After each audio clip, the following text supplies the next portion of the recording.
The 2020 Ohioana Book Festival. I am David Weaver. I am the Executive Director of the Ohioana Library and delighted to welcome you to our first ever virtual festival, made possible by our festival sponsors and partners, all of whom you can find listed on the Ohioana website. We thank them very much. We couldn't do this without them. And a special thanks to our official bookseller, the Book Loft of German Village. And I want to tell you, you can get copies of all of the books featured at the festival, including today's guests, by going online to bookloft.com.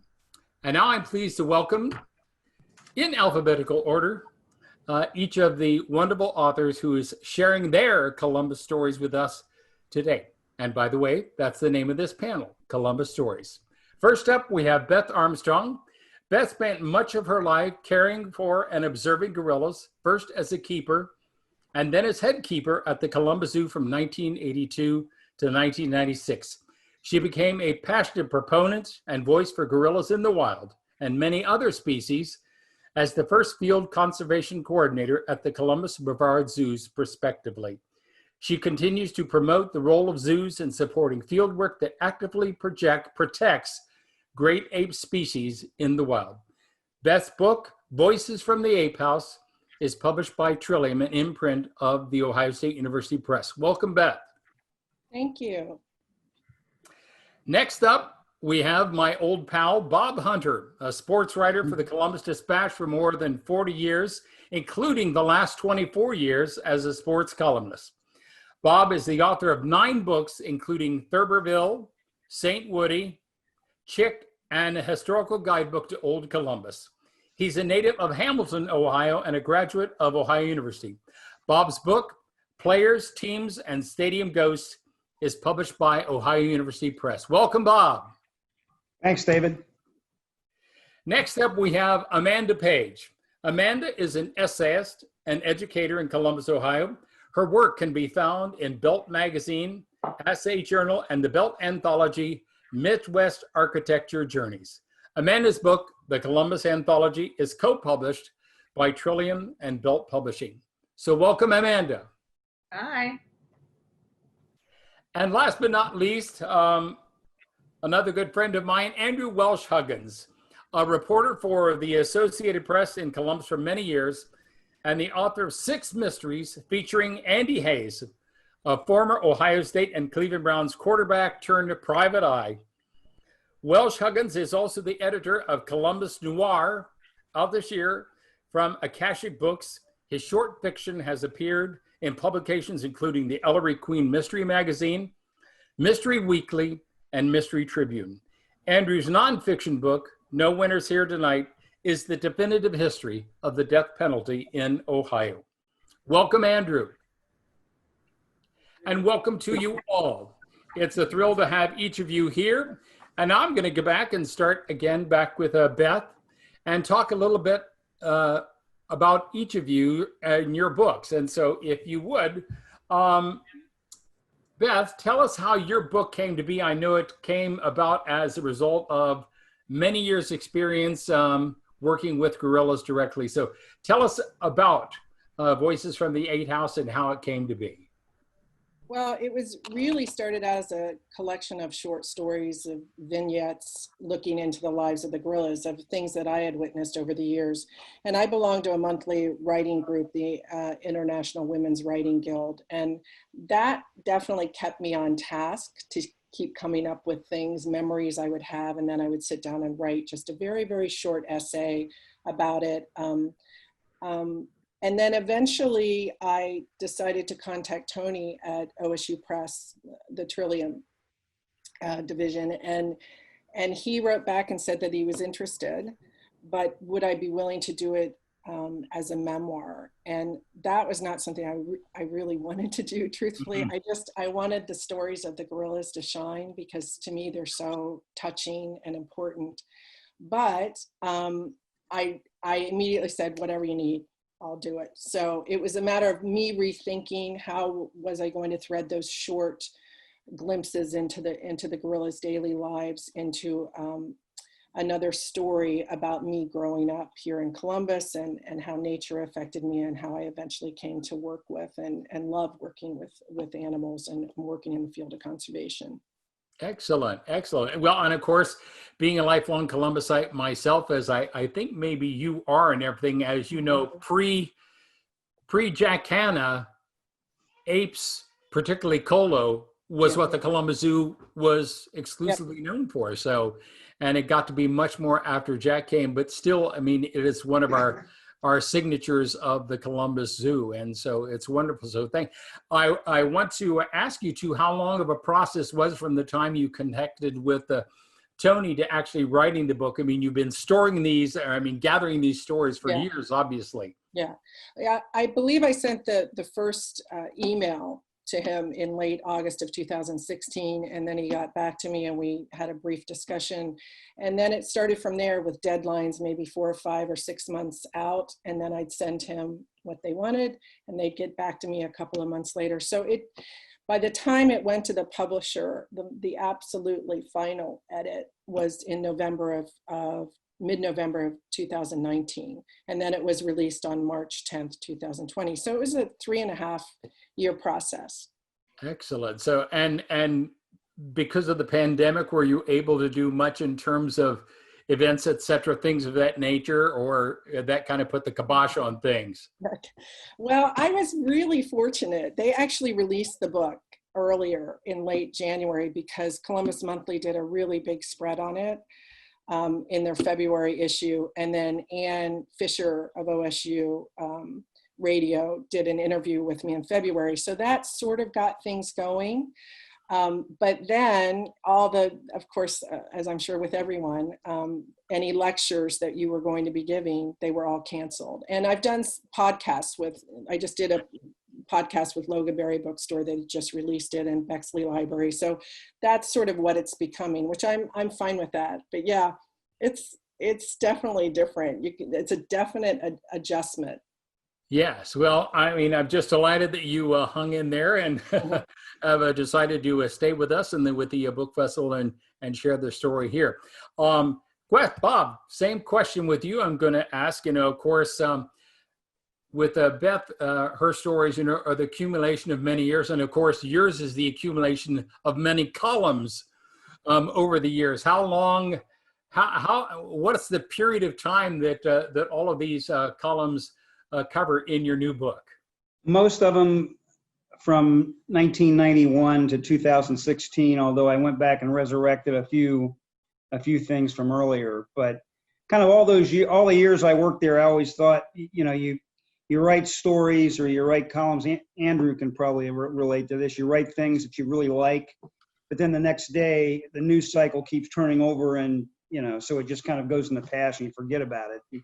So some of those things I always thought it'd be fun to kind of resurrect them in some kind of an anthology or whatever. And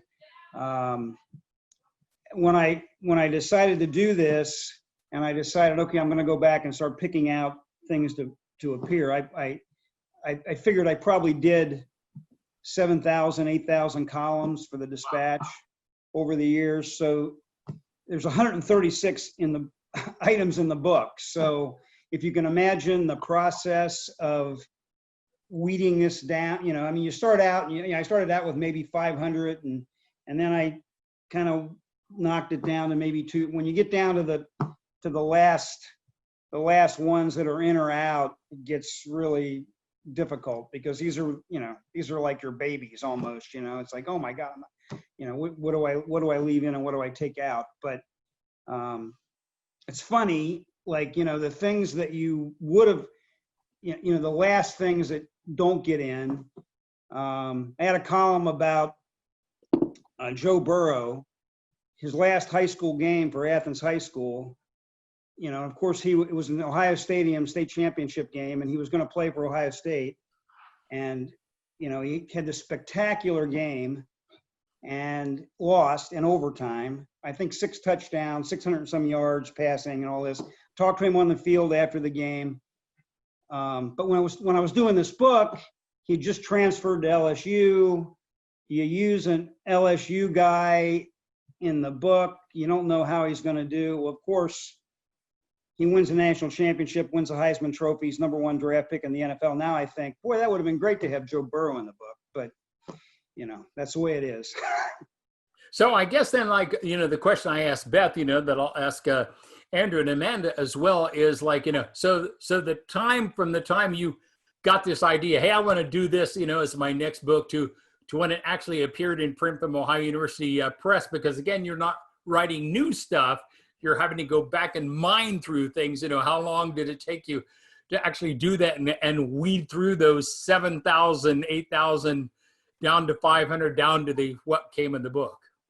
Well, when I initially did this, I was still working at the Dispatch, and I just went through all of these columns and just picked out stuff that I thought might, maybe this is something that I would use. And like I said, that was probably 500. That probably took me, I don't know, 3 months or something to do that. And then the process of going down as initially I was going to do it with Triumph Books, and then they, like at the last minute, they decided they were going to wait for a year and do it later. And then I called Jillian Berkowitz, the OU Press, and asked her, and she was like, "Oh yeah, we're interested." So I just moved on from that. So there was a little period there where it was kind of a delay, but it was probably really like once it went to the OU Press, they did it within like 9 months or something. So it wasn't that bad. The initial process of this was 4 or 5 months of just kind of weeding everything out, and when I really got to the nub, I mean, OU Press were really good about, I kept adding things, I would say, well, found this other thing, it really needs to be in there. And then they would say, well, okay. And they'd let me add,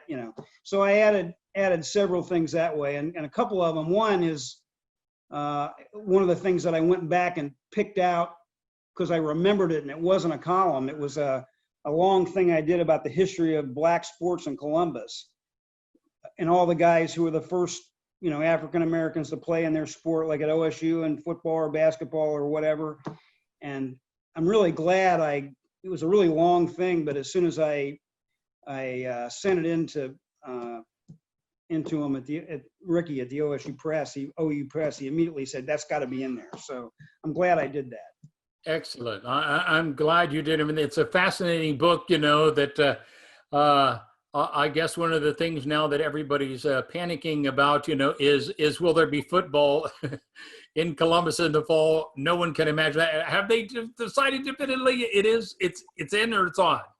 It's on or it's on. I mean, it's going. And honestly, I thought all along that they would. I mean, almost from the beginning when they started canceling things, just because I thought the pros will try to play, but I thought it was really kind of dicey playing with amateurs, and you're playing under, the university's making the decision because they want the TV money. It's so much money. I understand. if I were a university official, I would too, but it seems like a kind of a deal with the devil. Like, you're really going to have amateurs, students play, maybe the other students can't come back to class, but you're going to play football. Yeah. Mm-hmm. I know what it means here.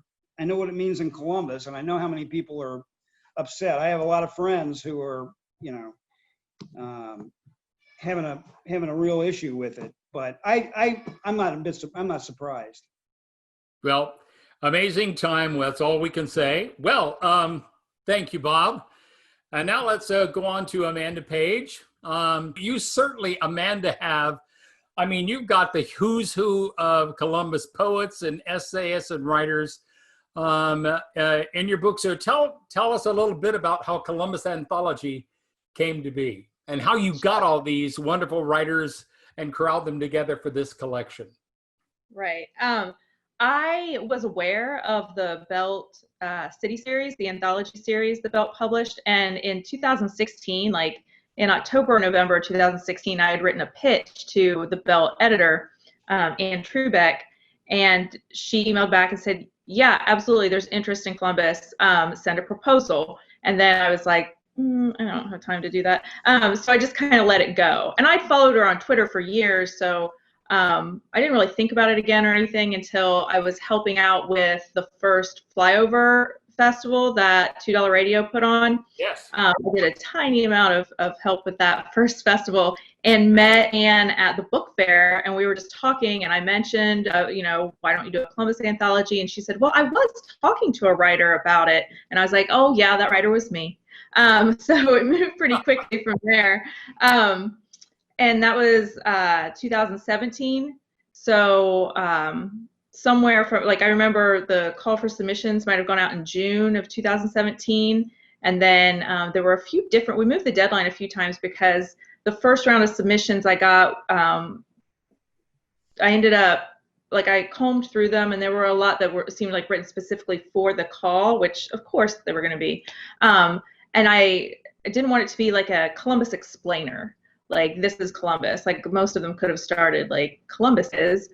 So I just looked at the landscape, and I started, I'd already been attending some literary events in town, and I was involved with an arts organization where we hosted some literary events, and just started talking to poets I knew, having coffee with a lot of poets and writers, and then they would introduce me to someone else, and I would go to coffee with them. And a lot of times I'd just be like, I know I kind of cold emailed a few that I was like, hey, I saw your poem in this magazine, can we have coffee? And then they would just give me, I said, give me what you've got. And then I'd be like, okay, can I have these 3? You know, they'd send me 5 poems and I'd pick 2 or 3, or sometimes I actually found several pieces already online. I know Hanif Darkib's piece was already published, as well as Jeff Svoboda's. So those were kind of just pulled. I was looking for kind of specific things and found some online. And then a couple of them I commissioned. I asked friends to write, and friends, I mean, you know, local writers. I was like, hey, I know you're doing this thing. Sarah Marsman's piece was definitely one that I asked for. I was like, hey, you know, you're doing this Tiny Jane project, and which is my doll back here. Can you write about that? And she did. So once I got those collected, then it started to, a very kind of intuitive order came about, and then it was published. We went through a couple different rounds of edits, and it was published on April 2nd of this year. And we did have to cancel the launch party. So there's been very minimal, like, we haven't done a lot. We've talked about doing some Zoom events and things like that, but yeah, we were going to have a launch party at $2 Radio and get everybody together, but yeah, the pandemic struck. So. Yes, exactly. Well, it's just fantastic what you've done. And I wanted to ask because, I mean, as I said, you have so many amazing local writers in here and stuff. Did you know all of them personally, or were a lot of them you just said, hey, I'm Amanda Page and I'm doing this thing, and would you be part of it and stuff? Or were they all people that you had at least met or knew something, you know, in your experiences, you know, as a Columbus writer yourself? Yeah, there's probably a percentage. Like, I knew several of them, but others I knew. I'm trying to think, like, how did I meet Ethan Rivera? Like, I had coffee with him, and I can't remember. Like I said, people would just refer me to other people, and I would then I would go to lunch or coffee with them. And so in a way, now I do have, you know, relationships with them. I know most of them. I see them at other events, and it's exciting. Or I used to see them at other events when you could do such things in Columbus. But yeah, so it was probably, I want to say maybe 60-40. I probably knew 60 of them, or 60% of them, and then 40 I got referred to or sought out or were part of the submission process.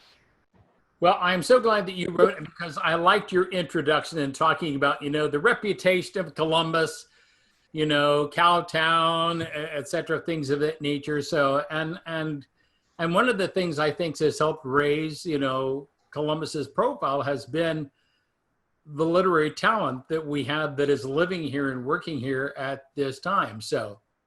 Absolutely. Oh yeah, I say all the time, like, Columbus is a poet's town. Like, if you're interested in poetry, come here and just hit some of the the events we have around town. We have incredible poetry event, weekly ones. You know, Scott Woods has been doing the writer's block thing at Cafe Kerouac forever, righting wrongs at Mikey's Late Night Slide. Like some of these are just like well-established Columbus events that produce really incredible poets.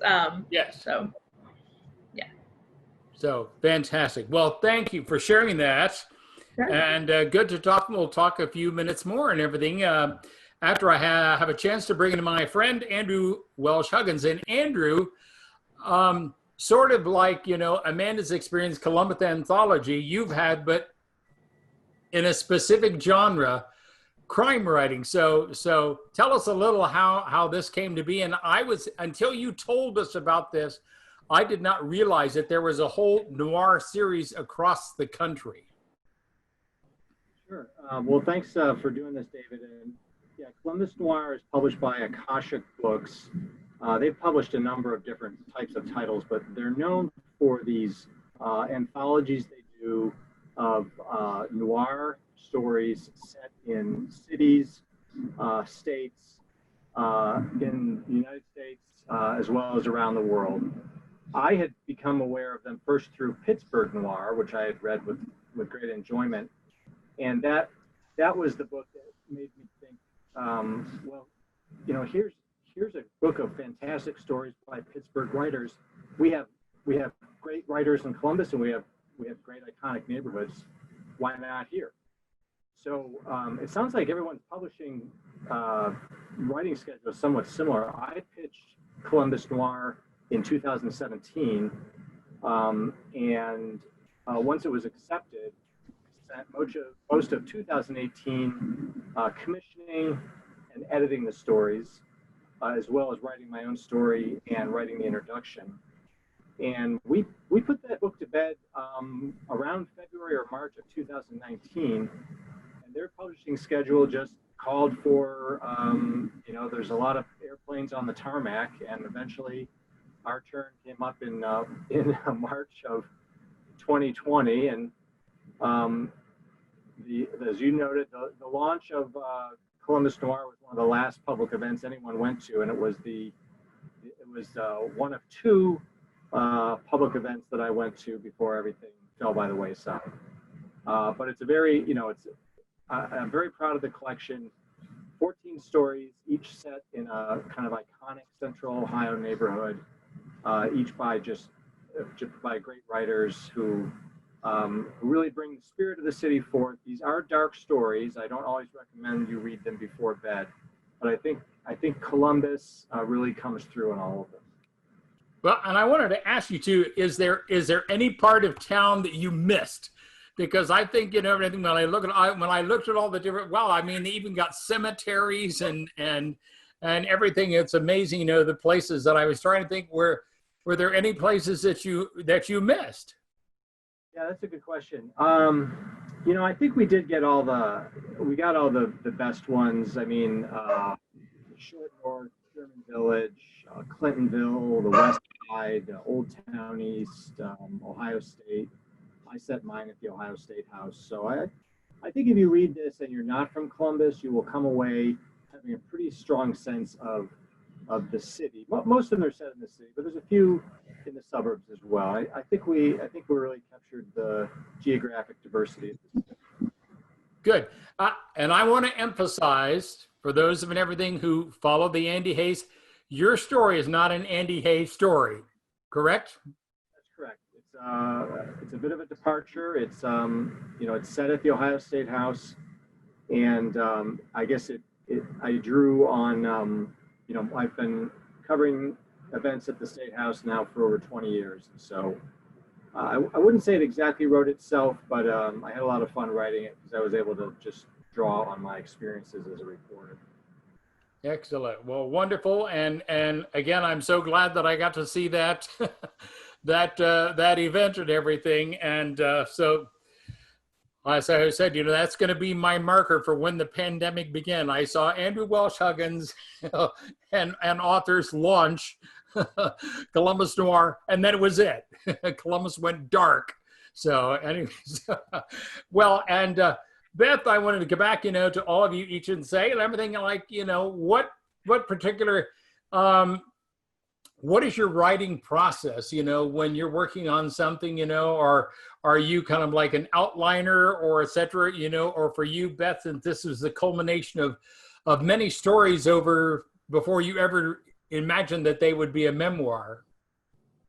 Well, I think it took me a while to figure this out, but for me, the best thing to do is get up in the morning, make a cup of coffee, and just start either writing or editing. Prior to that, I would get up, shower, change, go for a walk, do a bunch of errands. By the time I got home, it was lost. So especially during the editing process of the book, it was really important for me just to get up and have at it. And honestly, I was always shocked when I would look at the clock and 4 or 5 hours had gone by, and I was just engrossed in it. Then I would go shower, put fresh clothes on, go for a long walk, and then work things out in my head. So, and then come back and make those changes. So that's how it works for me, is just have at it. Don't have any distractions, because I'll go off on another tangent and never get back to it. And I think everybody's completely different. And I also think that the walking, because I so much is memory and sense memory for me, my childhood, but also working with the gorillas or working with any animals, that things through walking, that would often spark a memory all of a sudden. And then that might be the seed of a story that I hadn't really thought about, but that could be woven into the story about how I came to be that small kid in Clintonville that ended up working at the Columbus Zoo, and most in particular working with gorillas. Excellent. Well, and I want to say too, and everything, like, are you, when you sit down to write, are you writing beginning to end, or do you have an outline? Do you have a framework? And so in essence, you're kind of filling in something you've already had, or you just get down and it flows? I think it flows. And I think because, again, my vision when I first sent some of the short stories to Tony at OSU Press, I just thought it would be a grand idea just to have a series of short stories. But when he came back to me and said, would you do a memoir? That really wasn't something I was interested in doing. But I immediately said yes. And let me tell you why. Because in 2010 and 11, I had an agent out of New York that was working with me on a children's book. And I wasn't very responsive to her. I think I just didn't understand how all of this works. And I was sitting, I had just come out of the Olgavanga Delta in Botswana and sitting in an airport, and I get this very terse, I'm dropping you email.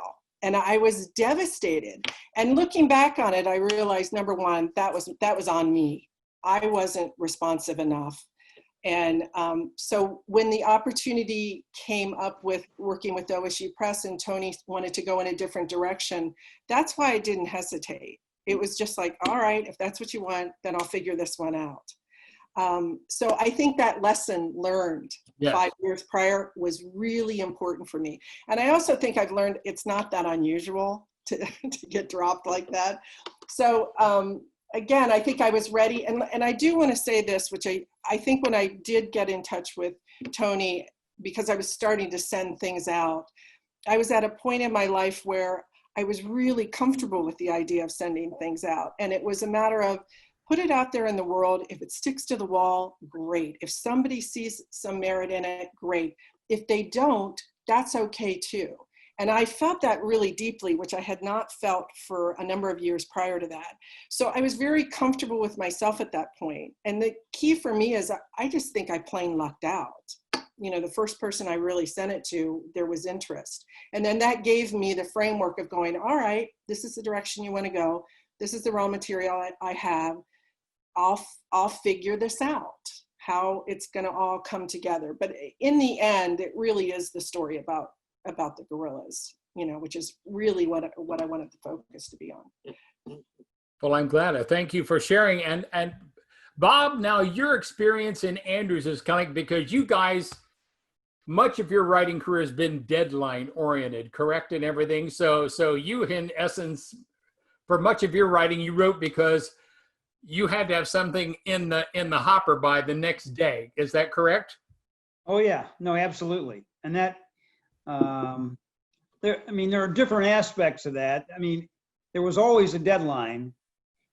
You know, a lot of times it would, I worked at home for most of that time. And so I'd have to have it in by 5 o'clock or 6 o'clock. But then you cover a game, you're at night, you have to have it in a half hour, or you have to have, sometimes you had to have it in right when the game ended. You know, I mean, those days have changed a lot.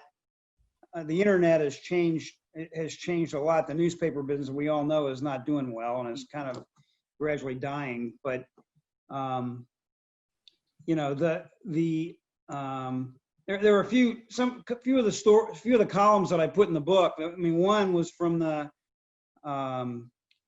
2002 national championship game, Ohio State's national championship game, which of course around here was a huge night. It was a big game, first national championship since 1968 and all of that. But for the writers, it was really pretty much of a terrible night. I mean, and it's, for me, it was one of the hardest nights ever, because I had to get my column in when the game ended. It was a late start. And when you're writing a column to be in when the game ends, naturally you're writing it during the game. You don't really know who's going to win. And that night I started out, if you remember, Miami was a huge favorite in this game. So I'm thinking Miami's probably going to win. And so I'm writing this kind of Miami-oriented column. And then OSU gets ahead. I really like this Miami column that I had. And so I'm thinking, oh, I got to, OSU's win it. Now, this goes contrary to everything anybody would think. You would think, oh, this is great. He's from Columbus. No, it's like, I've got this Miami column going and OSU's winning. So I put this aside and I start writing this OSU column, and I really like the OSU column now better than the Miami column. So now I'm really happy. I've got this OSU column going well. Well, now Miami comes back. Now they're going to overtime. The column was supposed to be in when the game ends.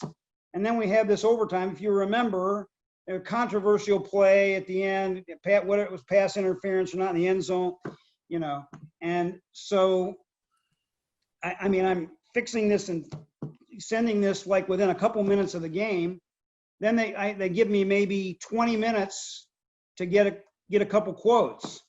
So I run down to where I'm supposed to go in to get in the locker room, and the guy says, you can't come in this way. You have to go all the way down there to the other. So, and he was wrong. The other guy down there sent me all the way back. But the point was, everybody who I was working with there pretty much had the same kind of night. So we're on the way back to the hotel after the game in the van. There was like 4 or 5 of us in the van, and everybody's just kind of like this.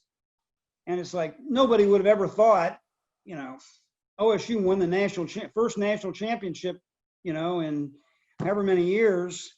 It was like everybody was just kind of like, oh, what a miserable night, So that just kind of goes to show you that the deadline really, in a lot of cases, really did kind of define what you were doing. And a lot of times it defined whether you had a good night or a bad night. So I guess going back for you in your writing process, going back and looking at all those columns that you wrote probably revived all of those memories of being in the moment for when those columns came about. Oh no, absolutely, absolutely, it did. And there were, good memories and bad memories. Let's put it that way. But the thing is, there are some memories afterwards that you never forget. Those become good memories later because those are the stories you talk about. I was at the World Series in 1989 in San Francisco when there was the earthquake. Which again, I was in a press dining room before the game, which was a press room at that point. Concrete walls, block walls. I was writing before the game, and all of a sudden, all these concrete walls started shaking, and then the lights all go out. I'm in the middle of this room, the lights go out. long tables, you know, so we kind of file out of there. Well, the bad story about the on the way to the game, I was riding with Dick Fenlon and we were out of gas. We decided we'd get gas after the game on the way back. So now after the game, we were in this massive traffic jam on the freeway there, and we realized we're out of gas, and the power's out everywhere. So we're thinking we're going to run out of gas in the middle of the earthquake. Who really is going to feel sorry for us that night? So as it turns out, there was one beacon of hope in the future. We were getting to the side. There was one little exit where there was the light. There were lights, and there was a gas station there. So we pulled off, and we got in line with about 30 other cars because that was the only gas station. So I mean, yeah, there's a lot of memories in a lot of those columns. Thank you, Bob. Well, Amanda, I'm hoping you've never been either in an earthquake or a locker room. So tell us about your writing process. Yeah, I don't know. So. My writing process is pretty straightforward. I'm a morning writer, evening reviser. And that's, I mean, I can come back to revise something several evenings in a row. Yeah, it's pretty straightforward that way. I let things cook for a long time. Like I'll write them in my head way before I sit down to write it. So, or I'll take lots of notes. I have index cards and Post-its all over my house. Mm-hmm. But yeah, other than that, it's pretty straightforward. So I like to handwrite too. So yeah, I was going to say, so like Beth was talking about, I asked you about outlining everything. Do you have like you will, sit your butt in the chair for X number of hours a day without fail and everything, and that's a discipline for you? No, I wish it were. The most discipline I really have around it is I handwrite 3 pages every morning where I kind of like work things out. Sometimes I write like a paragraph or something that'll make it into something else.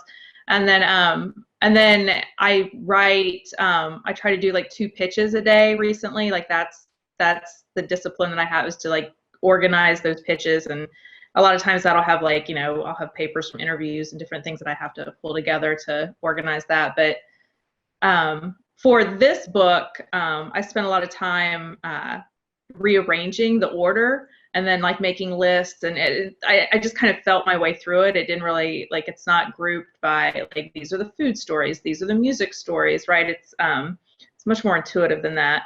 And that took a lot of just sitting and copying and pasting into the giant document, just like, just to get the format, just so. But yeah, that's I wrote the introduction pretty quickly, because it was more about collecting. I mean, my writing process, like, is I'm really talking about other things I've written for the anthology specifically. It's just a few pages of the introduction to say, hey, I'm curious about what this city is. Here are writers from the area who are also addressing that question, or sometimes they're not addressing that question. It's just, I wrote this in Ohio, and this is what made it in. So. And you were saying that, like, Belt has a whole series of these. How many? The Columbus one is how many different city anthologies has Belt put out? Because I know that with Andrew, with the Noir series, there have been over 100, which stunned me. How many have there been, of the city anthologies from Belt? That's a great question, and I do not want to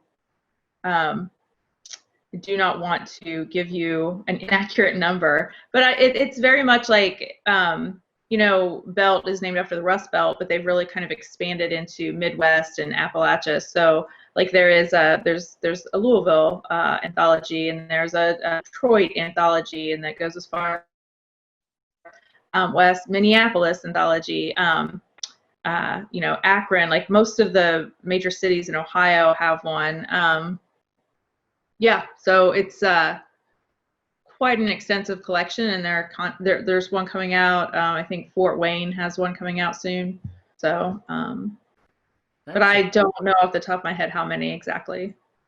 Now, is most of your work, though, most of your writing is for periodicals, right? Mm-hmm. Yeah. Working on longer works and everything, as well. Yeah, I'm working on a new book proposal, and I do a little bit of journalism. I've been writing for Columbus Monthly quite a bit, and just wrote something this summer for the Daily Yonder. I grew up in Southern Ohio, so I still like to write stories about Southern Ohio and Appalachia, and I'm trying to do a bit more of that as well. But the stuff that I've done for the other stuff I've done for Belt is very Columbus centric. Like I wrote about Frank Packard, who is if there is a cool building downtown, it's probably designed by Packard. Same on the Ohio State campus. Like most of the really interesting architecture that is still standing in the city is Frank Packard architecture. So. Excellent. So, well, thank you very much. And Andrew, I'm running on to you. The same way with Bob, your training and your experience as a reporter probably influences your writing process in the Andy Hayes and the Columbus Noir as well. So, yeah, I think the thing you get from being a reporter is the discipline of the deadline, and there's no such thing as writer's block because you have something due every day or every week. I'm very much a morning writer with my personal writing. I like to, I've stolen a line that I like to use, which is that I only write when I'm inspired. And I see to it that I'm inspired at 6 a.m. every morning. I typically get up quite early, and I devote about 2 hours each morning to my fiction writing, to my personal writing. Now, similar to Amanda and everybody else, that's not straight writing. Some of that is warming up. Some of that is thinking about what I'm going to write. As I write, I'll pause and stop. But I find that for me, those 2 hours each morning, that's not the only thing I have outside of my day job. I'm not an evening person, so I admire Amanda's ability to revise. I've got to feel that.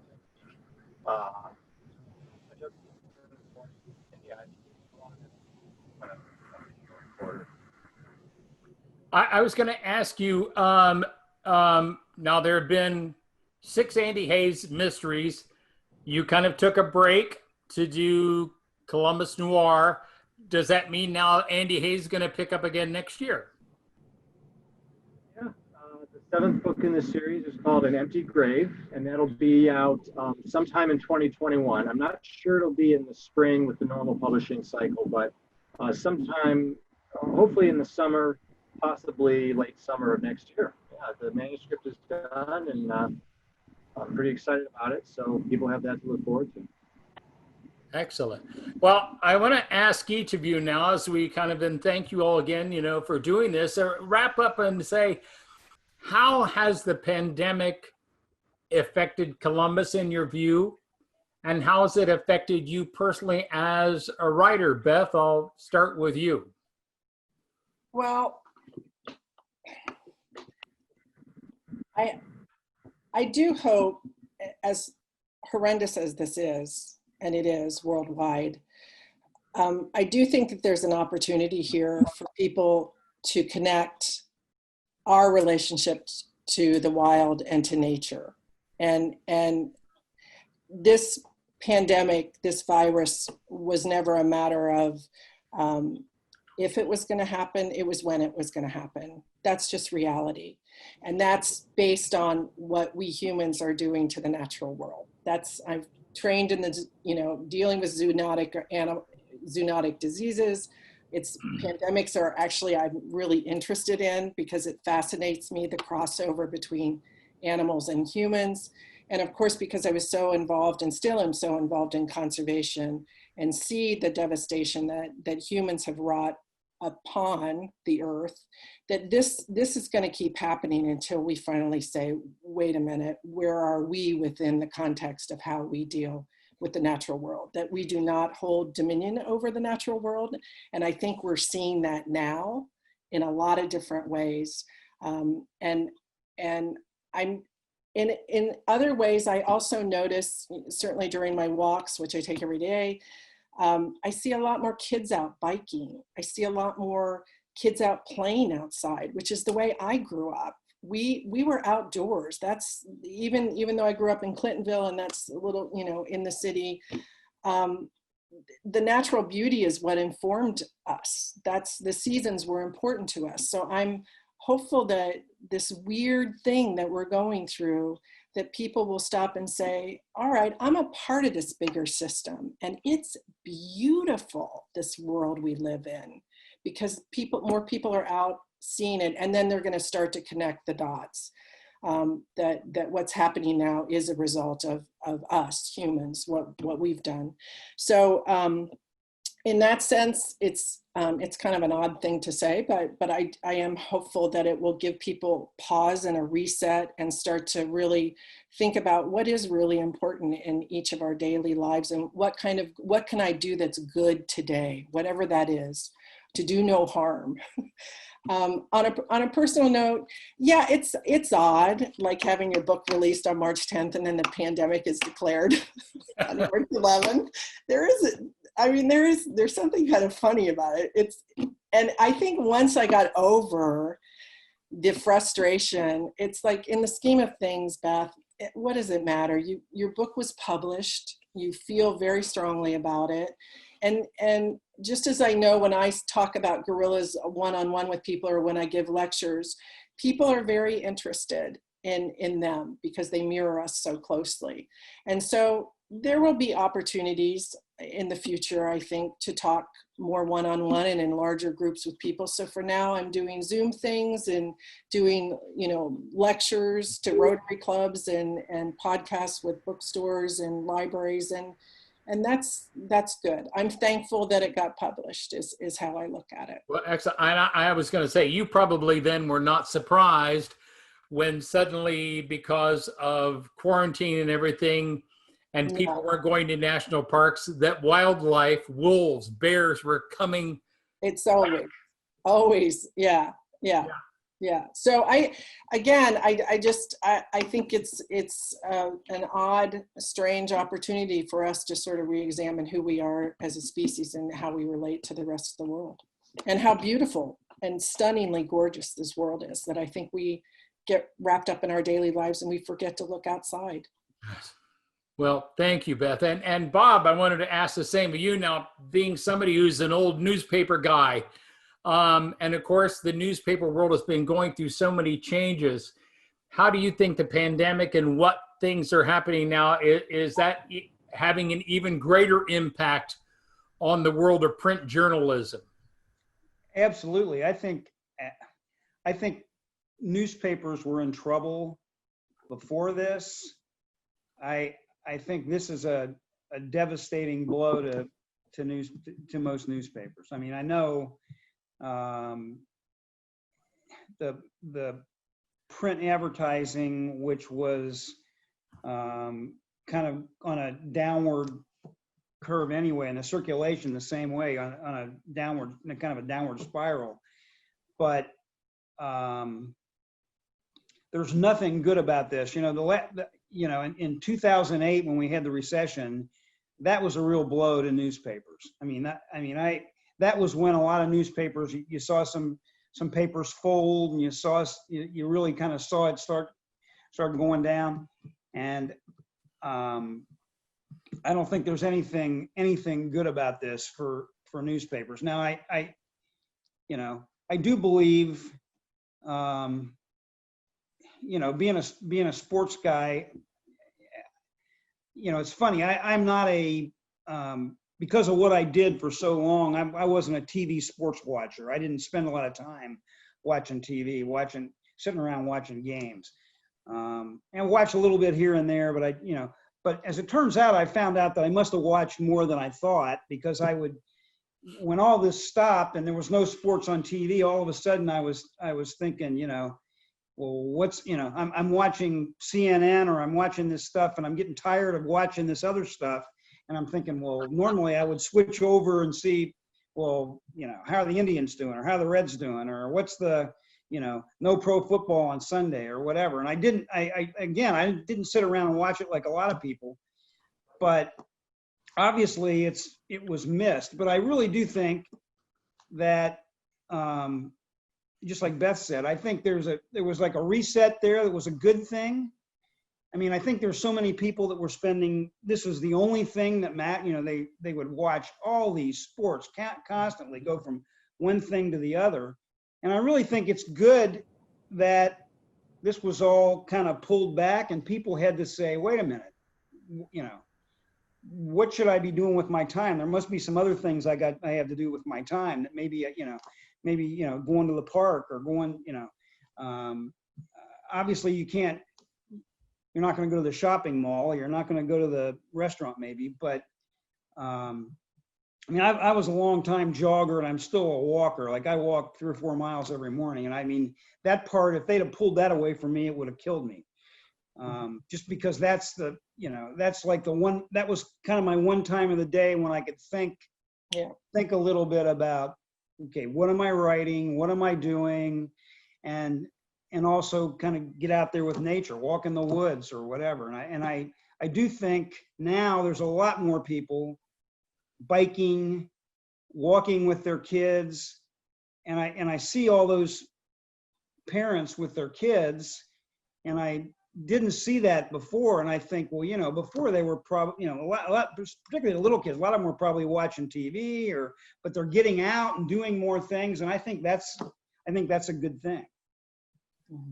It is. Thank you, Bob. And of course, one of the things that we like to say is, one of the things that this pandemic's done is make people realize that reading and books are much more important, right? Amanda Page, is that what you're finding? Oh yeah. I mean, early on in the pandemic, I ordered a bunch of books about pandemics and not nonfiction, like novels that were about pandemics. And that was an interesting phase in the beginning of all this. Yeah, I've been reading a lot more and been a lot more selective about what I want to work on in terms of my own writing too. I mean, that's something I think the pandemic has done for a lot of people, is make them rethink what's really important. And a lot of busy work is I've just let it go. Like, I'm not going to do that anymore. I'm not going to chase that. I'm trying to live with a lot more intention. Do you find you're getting yourself out a lot more, et cetera, and everything, and just, into the out of doors, et cetera? I mean, no, I can't really speak to how the pandemic has affected Columbus because I have not left my property a whole lot. Like, I've been out into the city only twice.